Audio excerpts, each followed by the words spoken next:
ఈ సినిమాకి సరిపోదా శనివారం మెయిన్ హీరో ఎస్జే సూర్య గారికి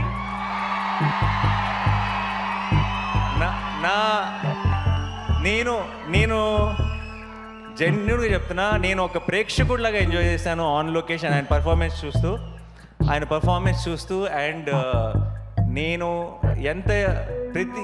మామూలుగా చాలాసార్లు ఏమవుతుందంటే సినిమా హీరో ఓన్ చేసుకుంటాడు సినిమాని, ప్రమోషన్స్లో కానీ ప్రతి డబ్బింగ్ చెప్పేటప్పుడు కానీ ఎక్కువ రోజులు ఏం చేసినా సరే ఇది నా ఓన్ సినిమా కదా, నాకే కదా పేరు అని హీరోలు చాలామంది సినిమాని ఓన్ చేసుకొని ప్రతి దాంట్లోనూ ఎఫర్ట్ పెట్టి వాళ్ళ 100% ఇవ్వడం చూశాను. కానీ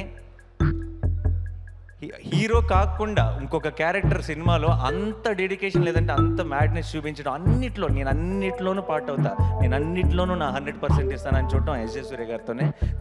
thank you so much sir. And Daya ఇంకా సూర్య హక్ చేసుకుంటే కొంచెం వెరైటీగా ఉంది కదా. సో అండ్ ప్రియాంక, మా చారు, మా కళ్ళు, మీకు చాలా సింపుల్ రోల్, చాలా స్వీట్గా చాలా ఇన్నోసెంట్గా ఉండాలి అంతే ఆ రోల్కి. మీకు చాలామందికి తెలీదు, పెద్ద డైలాగులు చెప్పడం లేదంటే చాలా ఎక్స్ప్రెషన్స్ చూపించడం చాలా ఈజీ. సినిమా అంతా ఆ అమ్మాయి చారువే, ఆ అమ్మాయి కళ్ళువే అని మిమ్మల్ని నమ్మించడం చాలా కష్టం.